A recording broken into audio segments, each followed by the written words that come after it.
Hello everyone, स्वागत है आपका अपने यूट्यूब चैनल आरपीएससी गाइडेंस में। आज के इस वीडियो में हम बीएससी थर्ड ईयर बॉटनी की फर्स्ट बुक पादप कारिकी जैव रसायन की फर्स्ट यूनिट की शुरुआत करने वाले हैं। तो सबसे पहले हम देखते हैं कि पादप कारिकी यानी कि प्लांट फिजियोलॉजी क्या होती है। तो वातावरण में होने वाले परिवर्तनों से पादप में होने वाली अनुक्रियाएं एवं अनुक्रियाओं के कारण विकास एवं वृद्धि से प्रभावित कार्यों व क्रियाओं के विज्ञान को ही पादप कारिकी कहते हैं। तो पादप कारिकी क्या होती है? तो जीव विज्ञान की वह शाखा जिसमें वातावरणीय परिवर्तनों के कारण पादप की विभिन्न कारिकी क्रियाओं जैसे वाष्पोत्सर्जन, प्रकाश संश्लेषण, श्वसन, पादप गतियों पर पड़ने वाले प्रभावों का अध्ययन किया जाता है, वही हमारी पादप कारिकी कहलाती है। Father of plant physiology Stephen Hales को कहा जाता है, मतलब पादप कारिकी के जनक स्टीफन हेल्स को कहा जाता है। तो सबसे पहला इसका इम्पोर्टेंट टॉपिक है पादप जीवन के लिए जल का महत्व। तो हम देखते हैं कि जल जो है पादप जीवन के लिए क्या महत्व रखता है और क्यों जल जो है पादप जीवन के लिए महत्वपूर्ण है। तो जल पादप जीवन के लिए अत्यंत महत्वपूर्ण है। इसके अनेक विशिष्ट भौतिक रासायनिक गुणों तथा उच्च विशिष्ट ऊष्मा, उच्च वाष्पन ऊष्मा, ठोस अवस्था की तुलनात्मक कम सघनता, उच्च संसर्जन व असंजन बल, पदार्थ की तीनों अवस्थाओं में उपलब्धता, सार्वत्रिक विलायक प्रकृति में बहुतायश उपलब्धता, 4 डिग्री सेंटीग्रेड पर उच्चतम घनत्व, उदासीन पीएच 7, डाई इलेक्ट्रिक स्थिरांक आदि के कारण जल की महत्व जो है अत्यधिक है। जल जीवन का द्रव अथवा जीवन का सुरक्षित रस कहा गया है। ठीक है, तो अब इसके हम पॉइंट वाइज देखते हैं कि इसके क्या इम्पोर्टेंस है। तो जल जीवद्रव्य का महत्वपूर्ण घटक है। जीवद्रव्य के कुल भार का लगभग 95% भाग जल होता है। जल की अनुपस्थिति में जीवद्रव्य क्रियाशील नहीं रहता है। मतलब जो पादप की जो सेल होती है उसके अंदर जो द्रव पाया जाता है जिसको हम जीवद्रव्य कहते हैं, ठीक है, उसका महत्वपूर्ण भाग लगभग 95% भाग जो होता है जल होता है। और जल के बिना जीवद्रव्य भी क्रियाशील नहीं रह पाता है। दूसरा पॉइंट है जल पादपों में माध्यम का कार्य करता है, जिसके द्वारा गैस है, खनिज लवण आदि पादप कोशिकाओं में तथा कोशिकाओं से बाहर जो होते हैं विसरित होते हैं।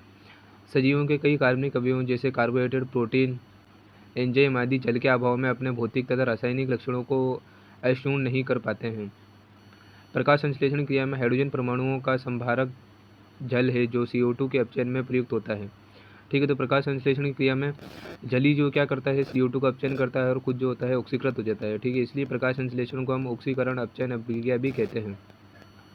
प्रकाश संश्लेषण के दौरान ऑक्सीजन की उत्पत्ति का स्रोत भी जल होता है। और छठा पॉइंट है श्वसन के अंत में जल एक अंतिम उत्पाद के रूप में बनता है।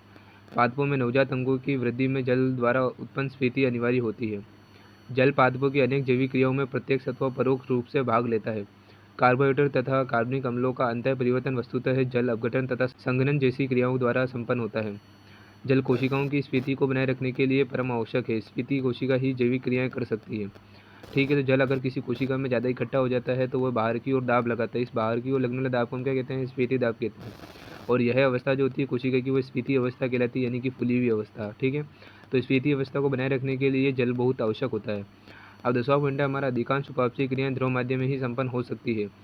इनके लिए जल एक आदर्श माध्यम होता है। ठीक है, तो विभिन्न जो जल अपघटनीय क्रियाएं होती है और जो जल अपघटनीय एंजाइम होते हैं, ठीक है, वो जल की उपस्थिति में ही कार्य कर सकते हैं। जल अनेक पदार्थों का विलायक व वाहक है। विलेय के परिवहन, युग्मकों के स्थानांतरण, बीजाणुओं, बीजों व फलों के प्रकीर्णन एवं वितरण में जल सहायक होता है। जल की विलक्षण उच्च विशिष्ट ऊष्मा के कारण यह पादपों में तापक्रम प्रतिरोधक का भी कार्य करता है। कोशिकाओं व ऊतकों द्वारा जल के ग्रहण करने या निकाल देने से अनेक प्रकार की पादप गतियाँ संभव होती है, जैसे रंध्रों के द्वार कोशिकाओं का सिकुड़ना या फैलना, रात्रि में अनेक पर्णपिच्छकों का मुड़ जाना। अनेक उदाहरणों में पुष्पों का दिन के विभिन्न समूहों पर खुलना या बंद होना, छुई हुई पादप में पर्णपिच्छ का स्पर्श के प्रति संवेदनशील होना इत्यादि। ठीक है, तो जो पादप के जो रंध्र होते हैं उनमें जो कोशिकाओं की गति होती है वो भी जो होती है जल के कारण ही होती है। ठीक है, जो कोशिकाएं होती है अगर वो स्फीति अवस्था में होती है तो उनमें जल प्रवेश कर जाता है, और श्लथ अवस्था में क्या होता है, जल उन कोशिकाओं से बाहर निकल जाता है। इस कारण जो रंध्र होते हैं वो खुलते हैं और बंद हो पाते हैं।